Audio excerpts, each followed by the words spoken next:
Bismillahirrahmanirrahim. Astaghfirullahalazim. Astaghfirullahalazim. Astaghfirullahalazim. Assalamualaikum warahmatullahi wabarakatuh.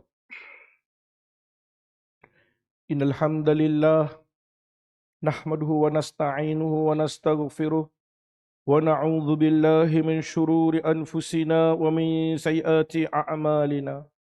Man yahdihillahu fala mudilla lahu wa man yudlil fala hadiya lahu.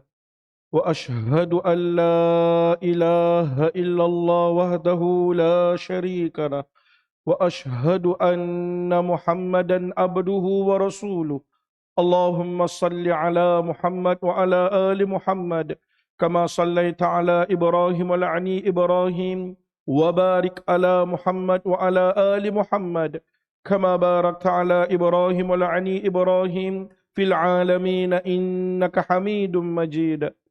سبحانك لا علم لنا إلا ما علمتنا إنك أنت العليم الحكيم. الحمد لله الذي أرسل رسوله بالهدى ودين الحق ليظهره على الدين كله وكفى بالله شهيدا. وننزل من القرآن ما هو شفاء ورحمة للمؤمنين. أما بعد. Muslimin yang dirahmati Allah, Alhamdulillah. Alhamdulillah, syukur kepada Allah Subhanahu wa taala dengan limpah kurniaan, rahmat, kasih sayang daripadanya.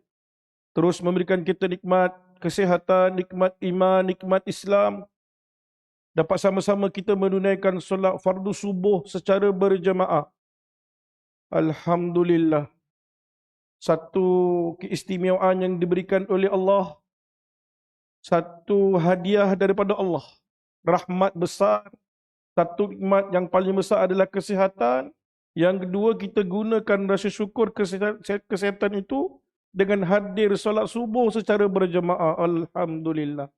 Masya Allah, tabarakallah. Tahniah semua para jemaah yang terus istiqamah hadir untuk menunaikan solat fardu secara berjemaah. Alhamdulillah.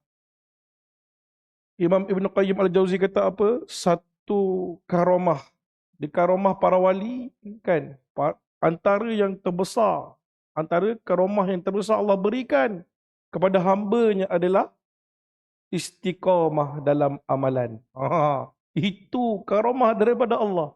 Satu keistimewaan, satu kelebihan Allah bagi kepada mereka yang istiqamah. Istiqamah ni bukan senang, tuan-tuan. Bukan satu perkara yang mudah.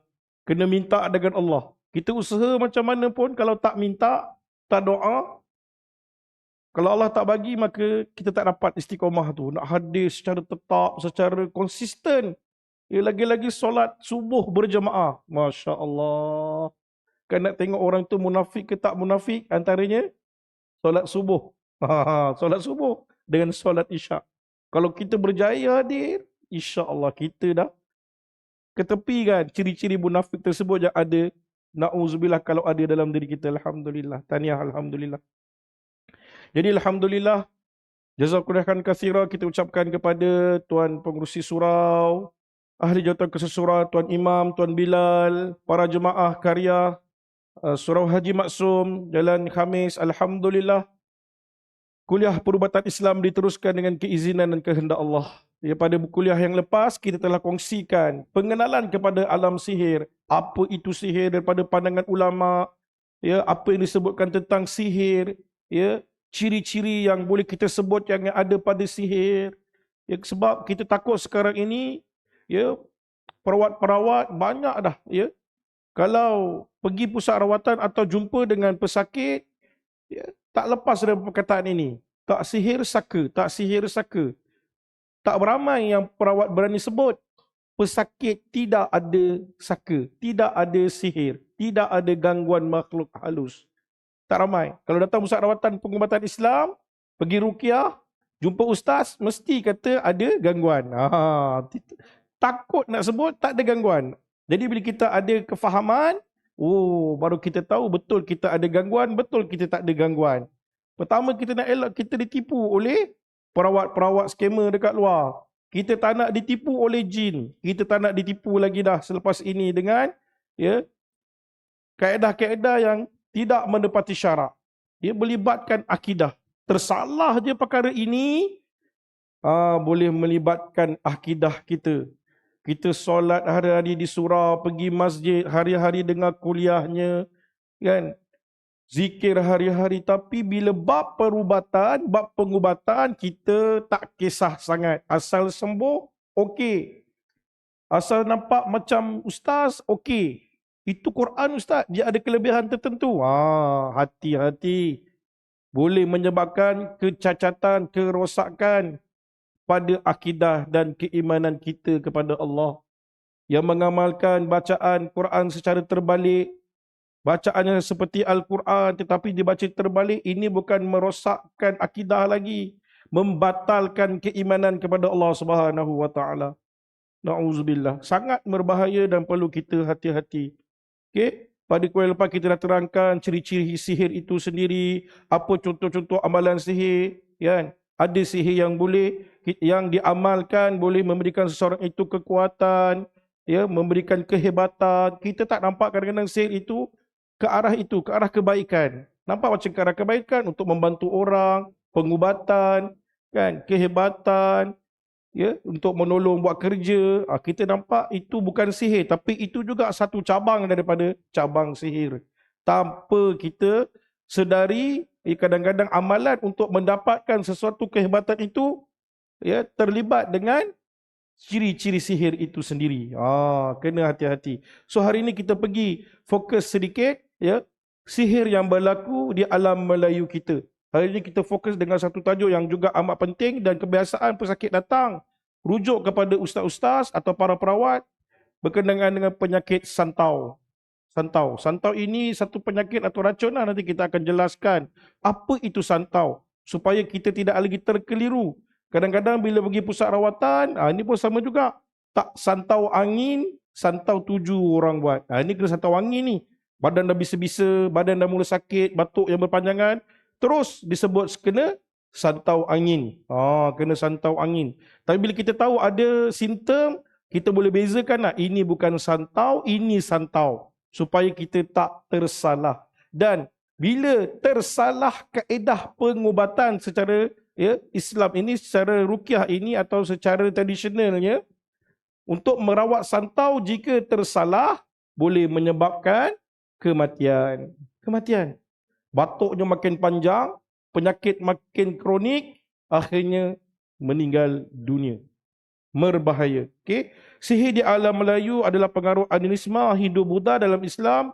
Ya, kehidupan orang Melayu sejak dari dulu, dia bercampur dengan kesan daripada pengaruh Hindu. Sebab itu ada kain kuningnya, kan, upacara-upacaranya, santapannya, dia punya menjamu dan sebagainya. Ada pengaruh daripada Hindu, pengaruh kepercayaan hantu. Ya, animisme ni percaya kepada kewujudan hantu-hantu, roh-roh jahat dan sebagainya. Amalan kebatinan seperti bacaan mentera yang bercampur dengan Al-Quran, amalan menjamu, adat istiadat serta upacara tertentu dengan penglibatan jin. Ya, ada penglibatan jin. Ya, kita kadang-kadang tak perasan benda tu dengan kaedah-kaedah yang digunakan. Contoh, macam mana santau ini nak dibuat, nak aktifkan dia supaya dia boleh memberi kesan yang amat teruk kepada pesakit. Antaranya, ini yang kita belajar. Ya, pengamal ini perlu pergi masuk ke dalam hutan pada tengah malam, ya, bawa barang-barang dia ni. Antara yang dibawa adalah kain, ya, kain warna putih, dijampikan, dimenterakan, kan, dipanggil, diseru benda tu daripada kain yang basah, yang tak boleh, siapa kata benang yang basah tak boleh ditegakkan? Ini bukan benang lagi, kain. Kain ini dibawa ke dalam hutan, duduk di hadapan busuk jantan, dibawanya kemenyan dan sebagainya, dijampikan, ya, dipasang asap kemenyan. Bila habis jampi, diseru, daripada asap tu berterabur, asap akan menjadi tegak. Dia akan pergi tegak. Bila asap tu dah tegak, dia akan seru kain yang basah ini yang digulung akan naik dan tegak. Bersama dengan asap kemenyan tadi. Waktu ini dia dah sampai. So bahan-bahan akan diaktifkan. Nanti kita tengok apa bahan-bahan dia. So penglibatan makhluk halus dalam, ya, penggunaan bahan-bahan santau ini. Okey, yang seterusnya mempunyai keistimewaan tertentu seperti kebal, perubatan, kekuatan yang melibatkan peranan dan perkhidmatan jin. Ya, dia buat ini adalah benda nak ditujukan. Kenapa dia buat benda ni? Satu adalah untuk membalas dendam, hasad dan sebagainya. Okey. Apa wasilah yang digunakan perantaranya untuk kita tengok kan, bila sesuatu perkara itu makin besar dosanya, semakin kuat maksiatnya, semakin kesan impak kepada sihir tersebut. Kalau impaknya kecil-kecil, biasanya maksiat yang dibuat tu taklah besar sangat. Ini antara dosa-dosa tukang-tukang sihir perlu buat, ya, supaya kekuatan sihir itu bertambah ataupun memberikan kesan yang teruk kepada mangsanya. Apa yang mereka lakukan? Ini rekod daripada Datuk Dr. Amran Kasimin, kajian daripada Universiti Kebangsaan Malaysia. Ini bukan diada-adakan, tapi memang satu kajian yang dibuat. Masuk berjumpa dengan pengamal menceritakan perkara-perkara ini dan dibukukan. Ya, kajian ini ada di Universiti Kebangsaan Malaysia. Apa yang mereka lakukan? Yang pertama, mereka meletakkan masyaf Al-Quran di bawah tapak kaki dan dibawa ke jamban. Masyaf itu dikoyakkan, letak ke tapak kaki, bawa masuk ke jamban. Ini yang mereka lakukan supaya kekuatan luar biasanya, kehebatan mereka itu bertambah kuat. Yang kedua, menulis ayat Al-Quran dengan benda-benda kotor seperti darah haid dan lain-lain. Kadang-kadang dituliskan ayat Al-Quran itu walaupun perkataan Allah ataupun Bismillah dengan menggunakan najis. Antaranya yang paling kuat adalah menggunakan darah haid. Darah haid. Ya. Yang seterusnya, solat tanpa wudu atau dalam keadaan junub, yakni dalam keadaan berhadas besar. Mereka solat, tapi dalam keadaan junub saja mencari kemurkaan Allah. Ini saja-saja mendatangkan, nak cakap macam mana, dosa yang paling besar tu dicuba buat. Bukan syirik lagi, penghinaan. Kita nampak satu penghinaan. Ya, baru ini kita terkejut ada satu peristiwa pesakit. Pesakit ini memang lumpuh. Dia ni sedang belajar medik di sebuah universiti. Dia pelajar medik, pelajar perubatan. Jadi apa yang berlaku kepada pesakit ni, ini pengalaman saya dengan Ustaz Selamat. Kalau Ustaz Selamat, dia fahamlah peristiwa ni. Sebab kes ini antara yang agak heavy. Bila kita minta dia mandi dengan air daun bidara, apa yang berlaku kepada pesakit ni?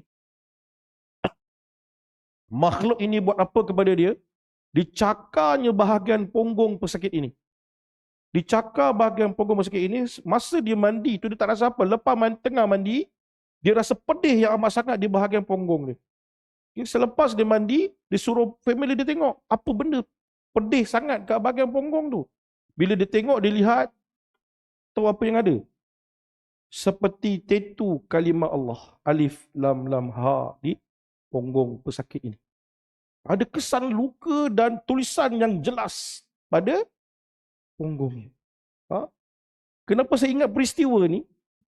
Sepupu pakcik kepada pesakit ini baru berjumpa dengan saya baru-baru ni. Teringat balik kisah tu. Rasa ni pakcik ni, pesakit yang ni. Saya teringat kisah tu, sebab kisah tu dah lama sangat. Masa saya pergi dengan, sama-sama dengan Imam Selamat. Di pesakit tu kita pergi berdua. Memang kita kumpulkan barang-barang, ya Allah. Hai. Tangkal-tangkal yang ada disimpan oleh keluarganya banyak. Terlalu banyak. Dengan kuku rimaunya, dengan tah macam-macam ada. Jadi, itu yang berlaku. Penghinaan tu. Makin besar penghinaan, makin kesan impak dia. Nampak penghinaan ni kat mana? Tu, kalimah tu. Dekat bahagian punggung. Apa jadi pada pesakit? Lumpuh. Tak boleh berjalan. Lumpuh. Itu yang berlaku. Seterusnya, menyembelih haiwan bukan kerana Allah. Ni ada juga ni. Ni dia kata nak sebagai pemutus ubat. Dia kata, okey, dia dah elok sumber, alhamdulillah, kita kena sembelih seekor kambing. Ya, pada bulan Muharram, ya, pada bulan Muharram sembelih seekor kambing. Ada saya tengok kaedah tu dia buat macam mana, kambing itu ditawafkan dulu di kawasan rumah pesakit. Dia bawa kambing ni ditawafkan, tawaf dulu. Kan baru disembelih. Sembelih sebagai tanda syukur. Katanya tanda syukur. Tanda syukur sebagai tanda dia dah sembuh. Tapi di sebaliknya, sebenarnya ini adalah perjanjian. Contoh kalau tak nak buat tak boleh ke? Para kata tak boleh. Usahakan juga cari seekor kambing untuk disembelih. Ini kena hati-hati. Takut sembelihan itu bukan kerana Allah, tapi ada perjanjian di sebalik perbuatan tersebut. Yang kelima, bersetubuh dengan ibu atau anak perempuannya. Ya, ada terpaksa nak cari ilmu yang hebat, buat perkara mungkar. Jelas besar maksiatnya, kesan yang akan didapat kehebatannya semakin hebat. Menulis wafak dengan lafaz kekufuran. Jadi campur-campurkan ayat Al-Quran dengan jampi-jampi yang kita tak faham. Kadang-kadang kita tengok pada wafak-wafak yang ada tulisan mentera yang ada pada kain putih, kain merah, kain berwarna hitam. Ya, tulisannya bercampur bau, kita pun dah tak faham apa mereka tuliskan. Ya, daripada ayat pertama sampai ayat ketiga bersambung, tak ada wakaf langsung pada ayat-ayat tersebut. Maka jadinya maksud pada ayat Quran itu telah berubah. Datang pesakit ini, dia seorang bekas pemimpin hebat, lama menjadi pemimpin. Apa yang dia pakai? Baju-baju yang penuh wafak di dalam badannya. Sebelum nak pakai baju kemeja tu, dalam baju singlet yang ada dekat dalam tu penuh dengan wafak. Ini pemimpin yang pakai. Akhirnya sakit, terus sakit. Dia bertaubat kepada Allah, dia kata kenapalah. Dia rasa tak tenang sepanjang hidup dia. Rupanya ini yang mereka pakai dan dia nak tinggalkan. Serahkan. Ada baju dalam dia warna merah, warna hitam. Nak pergi berjumpa rakyat, nak jumpa sebagai pemimpin, lagi-lagi nak pilihan raya. Itu yang dia pakai supaya orang suka pada dia, orang tunduk pada dia, dia rasa hebat dan sebagainya. Memang hebat. Dulu kalau dia masa jadi pemimpin, pintu pun orang bukakan. Kasut pun orang pakaikan. Bila dah tak ada apa-apa, Allah uji dia. Sekarang tak ada apa-apa, hutang semakin banyak. Dia semakin jatuh dan semakin jatuh. Itu yang berlaku. Saya cakap ini kesan daripada pengamalan yang dia pakai. Ya. Seterusnya, insya-Allah, contoh amalan sihir yang biasa berlaku ke alam Melayu ini adalah antaranya santau. Santau ini adalah satu cabang sihir yang menyebabkan penyakit atau disebut sebagai sihrul marad. Sihir yang menyebabkan seorang itu boleh sakit, menderita, akhirnya mati. Tujuan santau ini memang untuk musnahkan pesakit, mangsa dengan tujuan untuk mematikan pesakit ini. Untuk supaya pesakit ini terseksa, menderita, terus kepada kematiannya. Dalam tempoh nak mati, pesakit ini menderita yang amat sangat. Okey, dikenali sebagai racun yang diproses. Santau ini adalah sejenis racun yang diproses. Dia ada prosesnya. Ya, tiga bahan utama yang perlu ada dalam santau ini. Bahan-bahan santau atau orang Indonesia panggil santet lah. Orang Indonesia panggil santet. Betul ya? Dia ada sir santet ataupun santau. Dia dipanggil di negara kita lah. Okey, apa bahan utama yang perlu ada untuk membuat benda ini? Yang pertama, bahan itu mestilah daripada bahan yang gatal. Apa bahannya? Miang buluh, miang tebu, tali guni, ulat bulu. Ini bahan-bahan yang perlu ada. Yang kedua, bisa, iaitu daripada katak puru, bisa ulat, obok-obok, air lipan bara. Okay. Seterusnya, bahan yang memberi kesan kepada pedih. Kalau masuk ke dalam rasa pedih sangat. Okay. Antaranya kaca, mentol, kuku, rambut, berus dawai. Semua bahan-bahan ini dihancurkan, disatukan di dalam satu bahan, ditumbuk, dihancurkan, sehinggalah menjadi seperti habuk. Seperti habuk. Dia hancurkan semuanya, dikeringkan. Ya, akhirnya jadilah seperti habuk. Banyak mana tu botol minyak wangi tu. Minyak wangi yang calit. Botol kecil tu. Itu dia punya, kalau botol tu penuh, dia kena buang. Dia akan memenuhikan botol itu saja. Itu dah memadai. Banyak mana nak pakai, hanya satu titik sahaja dah boleh membunuh mangsanya. Bahagian santau ini terbahagi kepada dua, iaitu hakikat, santau hakikat. Yang kedua, santau hikmat. Hakikat ini hanya racun semata-mata, tiada penggunaan perantaraan jin. Okay? Dia ada kes ditaburkan di hadapan rumah. Okay? Bahan ini, contoh dia tak campurkan semua, dia hanya ada letakkan bahan yang boleh menyebabkan pedih. Antara yang pernah saya jumpa ni, kaca mentol. Kaca mentol ni dihancurkan, seperti serbuk, ditaburkan di hadapan pintu rumah pesakit. Pesakit langkah, batuk berdarah terus. Dia rasa gatal yang amat sangat, dia rasa pening kepala, demam, akhirnya batuk itu berdarah-darah. Menyembur darah keluar daripada mulut pesakit. kesan daripada sihir yang berlaku ke atas dia, langkah kaca yang telah dihancurkan. Itu santau hakikat. Santau hikmat ini melibatkan pemujaan dan perkhidmatan jin. Okay, dia ada hakikat dan hikmat. Hikmat dia melibatkan perantaraan jin. Jenis-jenis santau terbahagi kepada 4. Santau angin. Ini biasa kita dengar. Orang kena santau angin. Yang kedua, santau tuju. Yang ketiga, santau makan dan minum. Dan yang keempat, santau langkah. Okey. Apa itu santau angin? Adakah dia datang melalui angin? Betul lah datang melalui angin. Dia santau angin ni, ini mengikut apa yang saya belajar lah. Dia dibuat bukan nak tuju kepada orang tersebut atau mangsa-mangsanya. Dia akan kena ya pada sesiapa sahaja yang ada pada ketika itu. Satu masa pengamal santau ini perlu buang bahan-bahan ini. Kalau tak, dia akan makan tuan. Dia akan makan yang membuat santau ini. Kalau dia dah penuh pada setiap tahun bulan Muharram, mereka perlu buang bahan ini. Botol tu dah penuh, tak ada orang nak, tak pakai, maka dia kena buang. Macam mana nak buang? Dia perlu pergi ke tempat orang yang ramai orang. Antaranya kenduri-kenduri. Dia pergi ke kedai makan. Mana rasa tempat ramai orang, dia akan pergi tempat tersebut. Dia bawa bahan santau ini. Botol ini dibawa. Botol ini dibawa. Sampai satu masa dia tengok arah angin. Contoh angin tu di belakang saya, dia tiup. Ni angin tolak ke depan sini. So, pengamal akan duduk di sini. Ni tengah kenduri kendara ni ramai. Tengah makan-makan. Sedap makan kerendang. Sedap makan ayam masak merah. Tengah makan nasi. Ramai. So, waktu yang sesuai telah tiba. Angin datang daripada belakang. Kali pertama. Angin kedua datang. Botol dibuka. Angin yang ketiga sampai zup. Dia bawa sekali. Bahan ini keluar daripada botol tersebut. Bawa bersama angin yang di hadapan ini semua qadarullah boleh kena dengan izin Allah. Kalau depan tu kucing, kucing muntah darah. Kalau depan tu lembu akan sakit. Kalau ada rumput boleh mati. Bahaya tak? Bahaya. Bahaya yang amat sangat. Ini santau angin. Dia hantar bukan sebab nak tujuan mematikan mangsa dia. Tak. Dia nak selamatkan diri dan ahli keluarga dia. Dia buang bahan itu pada waktu tersebut. Supaya selamat dia. Dia bukan buang banyak pun. Separuh daripada botol tu bila dah keluar, dia tutup balik, simpan, dia balik. Orang yang kena pada seketika itu di hadapannya, besok mula demam, sakit kepala, batuk yang berpanjangan. 3-4 bulan tak sembuh-sembuh, akhirnya berdarah batuk tu.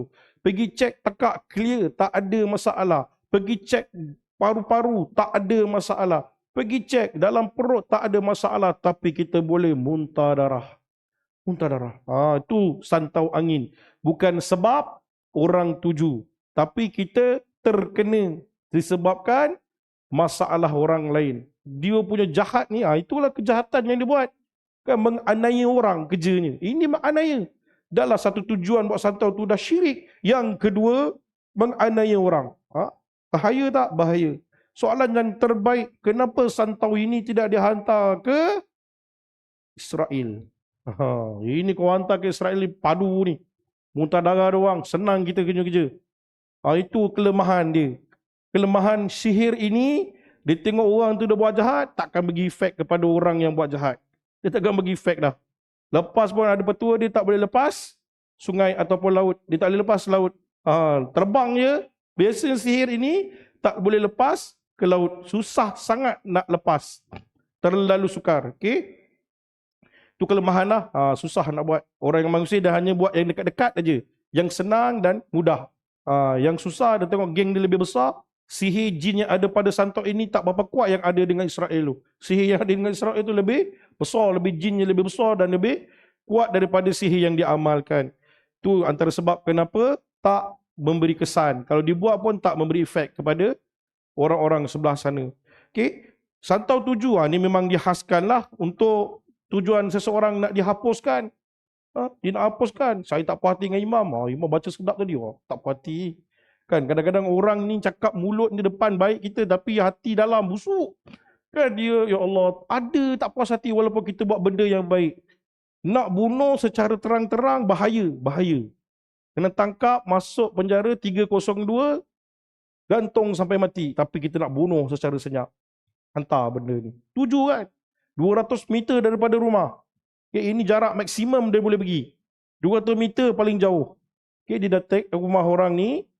Okay, pada malam, okay, dia hantar benda tu. Okay, bomoh kata, okay, ni bahan dia. Buka, tiup. Pergi. Siapa yang bawa? Syaitan. Jin bawa. Dia ada nama dia dapat, nama ibu dia dapat. Orang dah tahu siapa nak di-attack. Pergi kepada orang ni. Jadi tak? Biiznillah. Dengan izin Allah boleh kena. Okay, itu santau 7. Santau makan dan minum, dia akan diletakkan pada makanan. Siapa yang pengamal santau ini, dia ada kuku yang panjang pada jari kelingking. Okay? Jari kelingking dia ada kuku panjang. Dia bela kuku. Bahan yang tadi yang saya kata dalam botol kecil ni, sedikit diletakkan di dalam kuku dia. Dia letakkan dalam kuku dan sampai ke satu tempat, kedai-kedai makan yang nak ditujukan. Okay, dia bengangan kedai ni, dia tengok kedai ni dah maju sangat. Orang pun ramai. Maka dititiskan racun ini ke dalam makanan-makanan dia. Tak. Pakai macam ni dia tak. Dik. Okay, dilepaskan bahan santau ini. Habis di jalan-jalan tak jatuh ke bahan tu? Tak. Dia dah melekat dekat kuku, dia ikut arahan tuan dia. Okay, dia kata lepas pergi. Dia akan lepaskan, pergi masuk ke dalam makanan-makanan. Jadi peniaga-peniaga berhati-hati. Orang nak sihir bukan sekadar nak tutup kita punya perniagaan, bukan hanya menyebabkan orang tak datang, tapi boleh membunuh orang lain yang menyebabkan makanan kita jadi beracun. Diletakkan, tak. Itu tujuan santau makan atau minum, atau diletakkan. Dia pergi jumpa orang, okey, dia tahu orang ni suka laksa. Okey, dia kegemaran dia laksa. So dibawakan laksa, pergi jumpa bomoh letakkan sedikit bahan santau ini dalam laksa tersebut, pergi hantar kepada orang yang nak ditujukan. Diletakkan dalam makanan atau minuman. Kes berlaku satu kes pemilihan nazir masjid pada yang lepas. Berlaku di satu masjid. Apa berlaku? Semua cawan yang ada dekat masa meeting tu, okey, cawan pengurusi, cawan nazir, cawan bilal, ni cawan biru ini, ketua biru semua dah ada. Maka air dituangkan, air tuang. Okey. Cawan semua okey. Last cawan yang dituang adalah cawan nazir. Bila last cawan nazir tak sampai 5 minit, meletup cawan tu. Boom. Berderai. Pecah cawan tu. Kalau panas biasanya dia jarang meletup. Biasanya dia akan retak, crack, pecah lah. Ini dia jadi letupan. Boom. Meletup, berkecai cawan tersebut. Saya tak nafikan bahawa ada satu tujuan tak baik ketika itu. Boleh berlaku tak? Boleh. Anytime. Kalau dengan takdir Allah, ketika itu nazir minum cawan air tersebut, saya rasa dah muntah darah dah dia. Okey, muntah darah. Kena hati-hati. Seterusnya santau langkah yang disebutkan tadi, ditaburkan pesakit perlu langkah, mangsa perlu langkah. Ada pesakit ni dia datang macam mana di keadaan dia? Dia ni seorang bonza, dia ni seorang penjaga kepada seorang datuk. Dia ada pistol. Dia ada pistol bawa ke pusat rawatan. Takut saya apa dia bawa pistol pergi pusat rawatan kan. Tapi ustaz, saya sebenarnya ada masalah. Dia letakkan pistol dia ke tepi. Tahu apa berlaku? Memang badan yang besar, hebat. Dia jaga seorang datuk, dia muntah darah. Muntah darah. Okay. Berapa banyak darah yang keluar pada mulut dia? Kalau cawan ni separuh. Itu tanda-tanda orang yang kena santau. Mudah memuntahkan darah. Pergi hospital, dia sihat. Dia sihat. Okay. Itu yang Profesor Jahid Siddiq kata, darah yang keluar tu, yang kita nampak tu, sebenarnya adalah sihir. Pandangan mata kita telah disihirkan, dihayalkan, kita nampak itu adalah darah, sebenarnya tidak. Itu bukan darah yang keluar. Tapi kita telah dihayalkan dengan sihir tersebut. Kita nampak memang ada darah. Ya? Sampai ke hospital pernah berlaku juga, orang yang sama dia, doktor nak cek, dia kata apa sebenarnya, kita cek. Tak ada masalah, dia kata mental lah ni, pesakit ni kata dah mula mental. Dia kata ni pesakit mental, suruh refer dengan masalah sekretaris. Depan doktor dia muntah, menyembur dekat baju doktor. Berdarah baju doktor tu akibat muntah pesakit ni. Hebat orangnya, rupa-rupanya nak kenakan pada Datuk, dia orang kat depan paling kena dulu. Dia orang first kena. Hebat macam mana pun, ada pistol, kalah juga. Batuk-batuk, berdarah, muntah darah. Okay. Apa tanda-tanda dia? Ada kedua tanda daripada fizikal, batuk yang berpanjangan, muntah darah, rasa mencucuk dalam badan, demam panas, sakit kepala, gatal-gatal atau miang, sakit sendi, penyakit kulit, sakit pinggang, sukar tidur malam, hilang selera makan. Contoh kita batuk dah lama, kung tengah malam. Dia batuknya ada sometimes dia akan teruk. Terutamanya malam, lepas asar ke atas, dia mula aktif. Kesan batuk ni. Nak test, potong sedikit limau, potong bukan sedikit, sebiji limau, potong tengah dia, malam tersebut perah 1 titik, maksimum 3 titik, jangan lebih. Ya, jangan banyak-banyak. 1 titik dah memadai, titik kan. Tuh, tidur. Kalau malam tu kita menggelupur, panas, batuknya makin teruk, saya boleh bagi 99.9 dah kena dah. Batuk yang kita hadapi itu bukan batuk kosong. Dia dah ada racun dalam badan kita. Dia bersama dengan racun. Tengok bunga-bunga kuku kita yang ada bawah kuku pink, bawah tu ada putih-putihan. Ada keputihan, bukan keputihan. Bunga kuku lah. Bunga kuku. Bunga kuku tu kalau tak ada langsung, dalam tempoh sebulan 2 kita perhatikan, dalam keadaan badan kita tak sihat, batuknya, lemah badan, sakit sendi, kuku tu langsung tak ada bunga, hati-hati tuan-tuan. Kemungkinan racun dah mula aktif. Dia dah mula kebiruan kita punya kuku. Dia biru semakin gelap dan semakin gelap. Ini tanda. Sebab tu kalau datang saya akan tanya berapa lama batuk? 3 bulan Ustaz. Ada darah? Tak ada. Ada luka? Tak ada. Okey, tengok kuku. Saya akan tengok kuku dia. Saya bukan nak telik kuku dia, tak. Bukan nak tengok tangan dia. Saya nak tengok kuku dia. Tengok bunga dah tak ada. Sudah. Tengok warna pula kuku dah mula kehitaman. Halas. Jasanya dah aktif racun dalam badan dia dah. Okey, itu tanda-tanda dia. Nak test, perahkan limau 1 titik ketika malam sebelum tidur. Kalau berani buat, boleh cubalah. Tapi kesannya memang dia akan panas malam tu. Kita akan menggelupur, berpeluh-peluh. Okay? Rupa-rupanya batuk kita itu bukan batuk biasa. Okay? Serangan daripada sudut mental atau spiritual. Tadi fizikal, jadi mental kita pula. Siapa yang terkenanya biasa akan berasa cepat marah, jadi pemalas, pelupa, hilang keyakinan diri, fikiran tidak tenteram, gangguan emosi, akhirnya boleh menjadi gila. Okay? Sekiranya dah terkena, apa nak buat? Contoh, dia akan memberi tanda yang awal. Apa tanda awal? Kita pergi makan, kita masukkan makanan itu, contoh hanya kuah. Kuah yang tak ada pun isinya. Tak ada tulang, tak ada ikan. Kita cuba rasa kuah. Kita ambil kuah, kita makan. Sampai tekak, macam ada tulang, kita tersedak. Lepas tu kita rasa macam ada benda sangkut dekat tekak. Akhirnya kita akan mula batuk. Daripada tersedak, menjadi batuk. Segera pegang langit. Pegang jari tu, pegang langit. Kalau langit kita tak rasa geli atau kebas, kita dah pakai lidah pun dah tak rasa, confirm yang kita masukkan dalam mulut ada racun. Dah mula terkena kesan racun tersebut.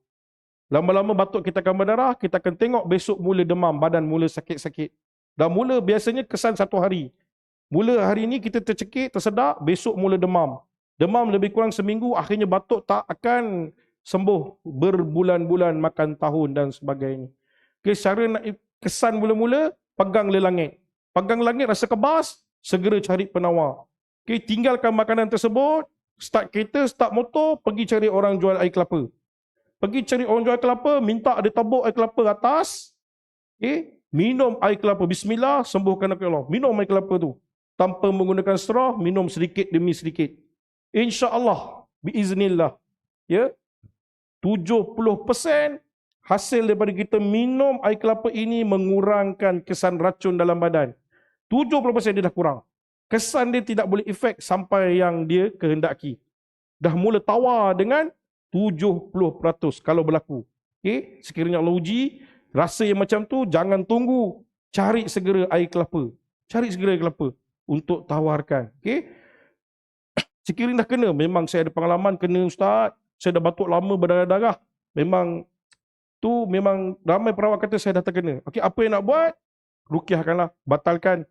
Cari perawat, dirukiahkan atau kita bacalah ayat-ayat pembatal sihir. Kita sendiri boleh baca Al-Fatihah, Ayatul Kursi, 255, Ya, Ayatul Kursi 285, 286, 2 ayat Baqarah, Muawwizat 3 kul. Kita baca tapak tangan, kita tepuk badan kita sapu, baca pada air, kita minum. Itu antara yang boleh membatalkan kesan-kesan santau dalam tubuh badan. Ya. Amalan makan kurma ajwa. Makan kurma ajwa. Beli kurma ajwa walaupun sedikit mahal, makan 7 biji setiap hari dalam tempoh seminggu. Seminggu kena makan kurma ajwa, 7 biji, 7 biji, 7 biji, kali 7, 49 biji kita makan. Hari ini 7, besok 7, sampai 7 hari, insya-Allah baki yang ada mungkin akan terbatal. Biasanya dia terbatal ataupun racun itu akhirnya akan lupus dalam badan kita. Dia akan keluar daripada najis. Dia akan keluar daripada air kencing, dia akan keluar daripada buang air besar kita. Kadang-kadang tanda dia keluar, najis kita berwarna hitam. Satu. Yang kedua, najis kita tak ada bau. Hitam, dia akan keluar berwarna hitam. Yang kedua, najis dah tak ada bau. Kita buang air, dah tak ada bau najis kita. First class. Kemungkinan racun dah keluar dengan izin Allah. Okey, itu pengalaman pesakit. Bila kita tanya, bila dah hilang batuk, ini saya test pesakit apa? Confirm TB. Dia kena TB dah, doktor kata confirm TB. Memang dia dah buat test semua, memang doktor kata kenapa batuk dia panjangan, dia kena TB, batuk kering. Kita buat kaedah yang sama, suruh dia buat kaedah batalkan santau ini. Alhamdulillah itu yang berlaku, dia punya najis dah tak ada bau. Selepas itu batuk dia sembuh dengan izin Allah. Jaga pantang, jangan makan limau, benda yang terlalu berasid tinggi. Limau, nenas, cuka. Pantang sekejap dalam tempoh 3 bulan ke, 5 bulan, 7 bulan. Jangan makan benda berasid terlalu tinggi. Okey? Kalau kita batuk tu memang dah agak teruk, jangan kita campurkan lagi limau dengan madu. Ini kan petua, limau campur madu ubat batuk. Tapi kalau tengok batuk kita tu agak heavy, jangan campurkan. Saya dah cuba pesakit, dah tengok bila campur tak selesai batuknya. Asingkan limau. Makan madu sahaja. Madu pun perlu campur dengan air. Jangan ambil direct. Ambil air 1 cawan, madu 1 sudu, masukkan, kacau, minum. Pagi 1 cawan, malam 1 cawan. InsyaAllah dia boleh jadi penawar kepada batuk. Okey, cuba, insya-Allah moga-moga bermanfaat. Dan akhir sekali sebelum tutup, kita bagi perisai kalau tak nak terkena santau ataupun penawar daripada racun sekiranya termakan ketika itu. Apa yang disebutkan oleh Nabi sallallahu alaihi wasallam. Ini perisai pendinding yang cukup ampuh. Okey. Sebelum kita nak keluar pergi satu tempat, Nabi ajarkan kita beberapa doa untuk sebagai peninding, terutamanya sihir, perkara-perkara mudarat, perkara-perkara yang tidak baik. Apa antaranya? Okey. Zikir yang biasa juga kita bacakan, iaitu Bismillahi tawakkaltu 'alallah wala haula wala quwwata illa billah. Daripada Anas bin Malik, Nabi sallallahu alaihi wasallam bersabda, jika seseorang keluar daripada rumah lalu mengucapkan Bismillahi tawakkaltu 'alallah wala haula wala quwwata illa billah, dengan nama Allah aku bertawakal kepada Allah, tidak ada daya dan kekuatan kecuali dengannya, maka dikatakan ketika itu engkau akan diberi petunjuk, dicukupkan dan dijaga oleh Allah. Okey, syaitan akan pergi darinya. Syaitan akan mengatakan, bagaimana mungkin engkau boleh mengganggu seseorang yang telah mendapat petunjuk, kecukupan dan penjagaan. Syaitan cakap, mana mungkin aku boleh kacau dia sedangkan aku telah dijaga oleh Allah. Sedangkan dia telah dijaga oleh Allah. Ini jaminan daripada Nabi. Hadis riwayat Abu Daud, At-Tirmizi, Syekh Al-Albani mengatakan bahawa hadis ini sahih. Hadis sahih. Amal sebelum keluar, start kereta, Bismillahi tawakkaltu 'alallah wala haula wala quwwata illa billah. Berdesuk jalan. Itu yang pertama. Sampai kat tempat yang kita tuju, kan? Kedai makan dan sebagainya. Baca kalimat tammah. A'udzu bikalimatillahi tammati min syarri ma khalaq. A'udzu bikalimatillahi tammati min syarri ma khalaq. A'udzu bikalimatillahi tammati min syarri ma khalaq. Khalwah bin Hakim As-Sulaimah berkata, ia pernah mendengar Rasulullah sallallahu alaihi wasallam bersabda, barang siapa yang singgah di suatu tempat lantas mengucapkan A'udzu bikalimatillahi tammati min syarri ma khalaq. Aku berlindung dengan kalimah-kalimah Allah yang sempurna dari kejahatan makhluk yang diciptakannya. Maka tidak akan sama sekali yang mendapat mudaratkannya sampai ia berpindah daripada tempat tersebut. Sampai kita baca kalimah ini 3 kali, insya-Allah Nabi jamin daripada hadis riwayat Muslim bahawa kita akan dijaga oleh Allah sepanjang kita berada di tempat tersebut. Letaklah racun besar mana pun, pakailah pelaris macam mana pun, tertawa dengan doa yang kita baca ni. Siapa pernah cuba? Tanya Imam Selamat. Nah, sekali lagi, saya gunakan pengalaman Imam Selamat. Tertawa rasa ikan siakap 3 rasa. 0 garam, 0 gula, hilang rasa nenas, hilang rasa limau. Tak ada rasa. Apa benda kita makan ni? Tak ada rasa langsung. Ustaz cuba. Tak ada rasa. Tarik handbrake, jom balik. Tak percaya? Nanti jumpa Imam Selamat tanya peristiwa ni. Apa kalimah ni? Kalimah tamah ni baca. Kita tengok kau dia nilai macam je kan. Silap hari bulan, boleh bau bangkai, boleh bau busuk yang amat sangat. Kalau ada simptom ini, tarik handbrake, surrender. Jangan makan. Hati-hati. Habis, selepas itu apa lagi boleh baca? Antara perisai yang cukup kuat daripada Uthman bin Affan radhiyallahu anhu, ia berkata, Rasulullah sallallahu alaihi wasallam bersabda, tidaklah seorang hamba mengucapkan setiap pagi pada harinya dan setiap petang dan malamnya kalimah Bismillahilladzi la yadurru ma'asmihi syai'un fil ardi wala fis sama'i wa huwas sami'ul alim. Dengan nama Allah yang dengan namanya tidak ada sesuatu pun yang boleh memberikan bahaya di bumi dan tidak juga di langit, dan dialah yang maha mendengar lagi maha mengetahui. Sebanyak 3 kali, maka tidak akan ada apa-apa pun yang boleh memudaratkannya.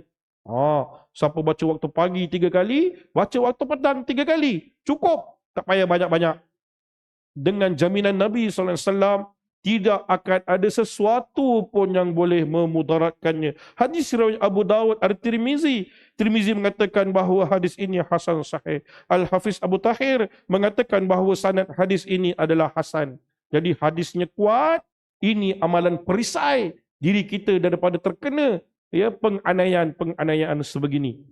Daripada sihir tujunya, sihir langkahnya, daripada macam-macamnya, itu semua bersifat lemah. Allah kata dalam Quran surah An-Nisa ayat 76.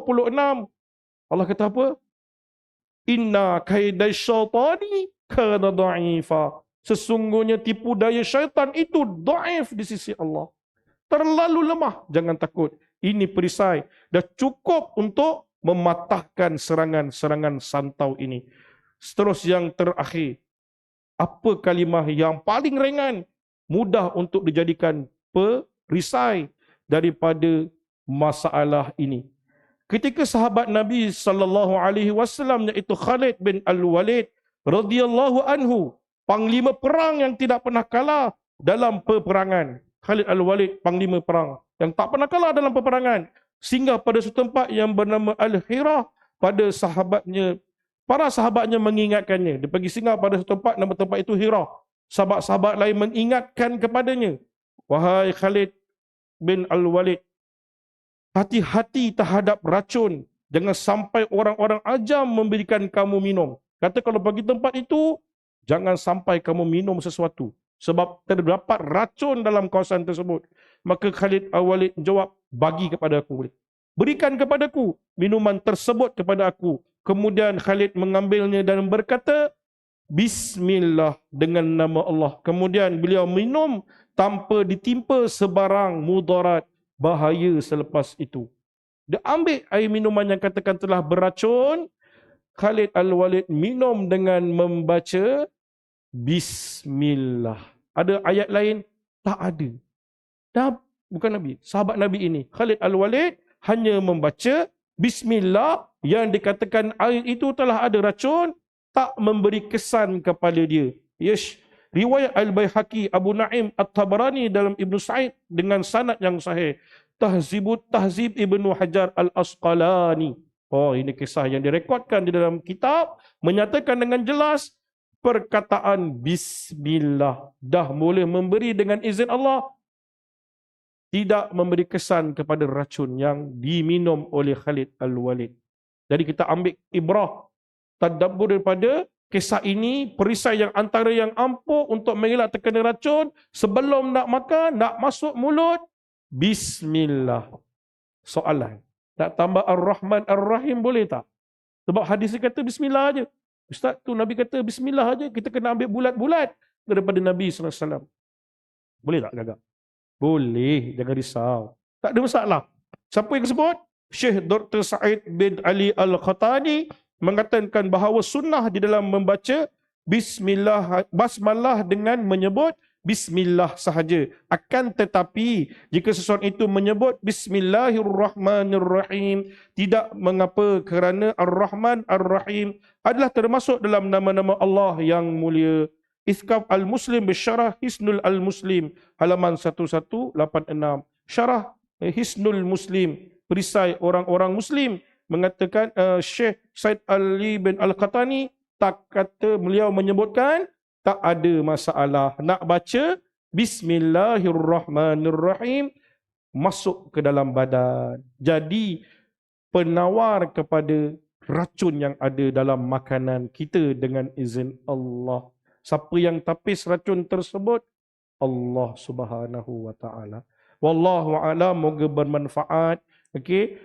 InsyaAllah pada kuliah yang akan datang kita pergi kepada tajuk yang lebih menarik, iaitu kita buat praktikal.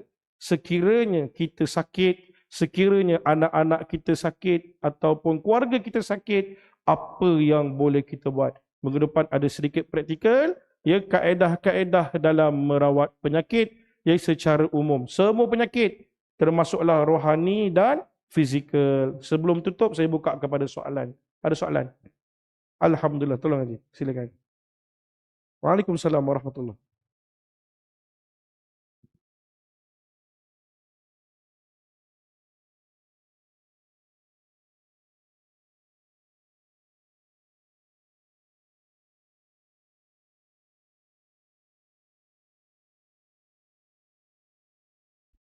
Okey, soalan daripada Haji, peristiwa yang berlaku kepadanya. Waktu tu siang ke malam Haji? Siang. Okey, ada sekumpulan asap lalu di depan rumahnya, dan dia tak tahu mana punca asap tersebut. Tak ada pembakaran, tak ada orang bakar sampah, tapi ada laluan asap. Tak mustahil itu satu tanda-tanda serangan daripada serangan jin. Boleh. Dia boleh berlaku. Tanpa sebab perkara tu mistik, pelik. Tak ada sumber dan punca macam mana asap itu boleh ada. Dia datang secara segumpul asap, datang. Hati-hati. Buat perisai, baca kalimat tamah, paling tidak a'udzubillahi minasyaitonirrajim, supaya tidak memberi kesan kepada asap tersebut. Ini berlaku. Seorang pesakit disementa, dia bukan asap tu datang, dia langgar asap. Pum, macam ketulan asap tu berkumpul di tengah jalan. Ya, dia macam bukan sabut. Kalau kabus tu ada kat tengah jalan dia lalu. Dia nampak macam tu kabus tu, dia langgar kabus tu. Dia langgar kabus, jatuh kerasukan. Menjerit-jerit dia.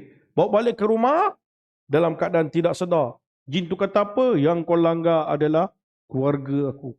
Asap yang kau langgar ketika itu adalah keluarga aku. Dia sakit dan cedera, sekarang aku masa untuk balas dendam. Menjerit-jerit dia. Rupanya yang dilanggar itu bukan asap. Tak mustahil lagi, apa yang Haji nampak itu kemungkinan datang daripada jin. Sebab itulah dia suka makan asap, dia berupa pada itu, dia boleh stay jadi keadaan yang agak mistik, kena buat perlindungan diri. Moga-moga tidak memberi kesan kepada Haji dan keluarga. Moga-moga Allah pelihara Haji dan keluarga, insya-Allah. Ada soalan lain? Ada soalan lain? Tak ada. Alhamdulillah. Kita tutup dengan tasbih kafarah dan suratul As. Subhanakallahumma wa bihamdika asyhadu an la ilaha illa anta astaghfiruka wa atubu ilaik. Wal 'asr innal insana lafi khusr illa alladhina amanu wa 'amilus solihat wa tawasaw bil haqq wa tawasaw bis sabr. Assalamualaikum warahmatullahi wabarakatuh.